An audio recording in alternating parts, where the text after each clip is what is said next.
everyone, welcome back to my channel. My name is Paola and this is Bad Influencer. This is a series that I'm doing where I'm talking about and recommending some books that I've been reading over the past couple of years that I haven't been able to talk about either enough or at all. And this video is about why. Once upon a time, a long time ago, aka 10 years ago, I was in college and hating every minute of it. I desperately needed a hobby, something that made me happy, something that reawakened the creativity that university took from me. So after a year or so of watching booktube, I decided to start my own channel. It was at the height of the We Need Diverse Books movement, and it was all about encouraging you to read books outside of the white mainstream. I joined the Diversathon readathon, which was so much fun. I wish we could bring it back.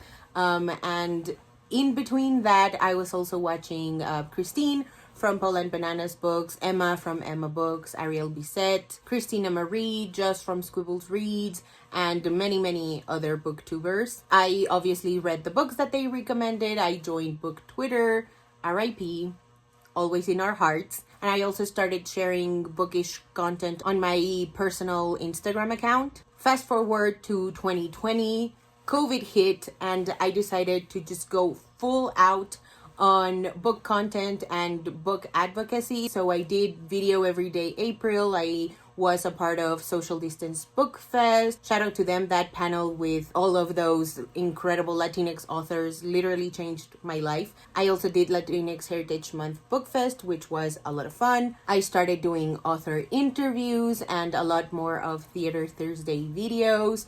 I also started my own blog, lovepaola.wordpress.com. Link in the description below if you're interested in it. I did a ton of book tours. And in the midst of that, I started a series called Paola Goes on Tour. And it was all about me trying to read multiple books in 1 week because I had to fulfill my book tour duties. I also did a couple of reviews outside of those book tours. And to finish off the year, I tried and won NaNoWriMo 2020. Rest in peace for allowing generative AI and then for making up bullshit excuses to justify it. What the fuck? But anyway, back to me. It was a lot, but the attention and the numbers were getting to me.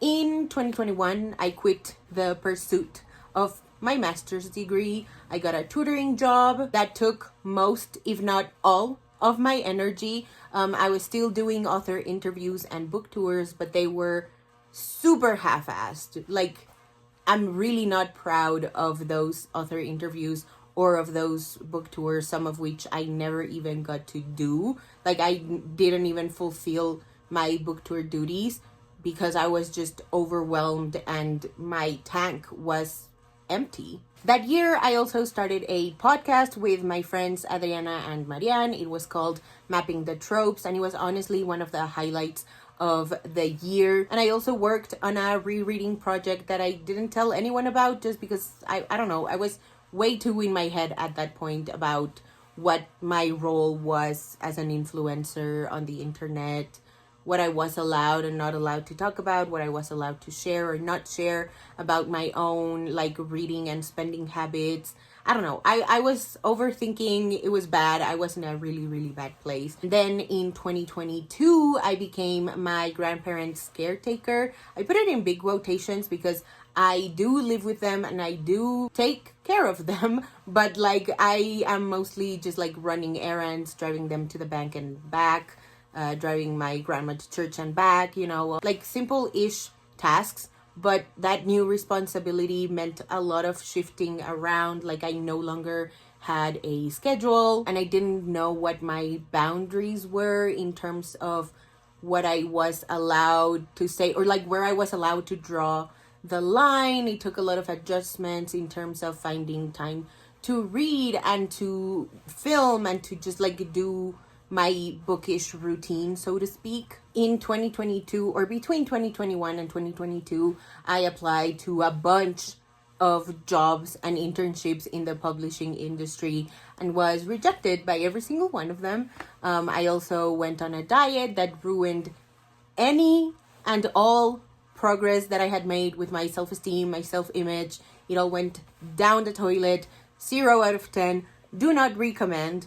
And in the midst of, the burnout increasing and the angst of just like not loving myself anymore, I developed like a lot of really ugly feelings that I feel like only contributed to me not feeling good enough for my presence online. I made a lot of promises to my subscribers, my Patreons, authors, publicists, everyone, and I thought that I could force myself to read and do the content if I made these promises, but all it did was just like make me feel like shit when I missed, like if I said I was gonna post on Monday and I missed Monday, I could still post on Tuesday, but just the idea of not posting when I said I would made me feel terrible. And again, because of everything that was happening, I was just like rotting inside. And because I was rotting in all of these like really ugly feelings,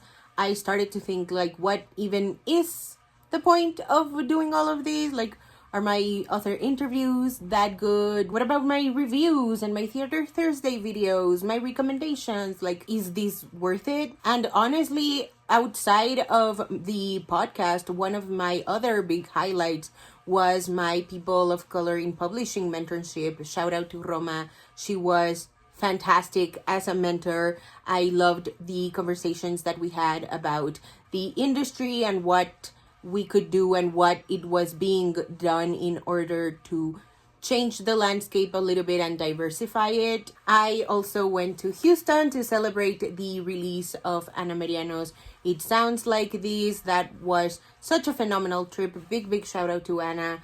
She's incredible. You should read all of her books immediately.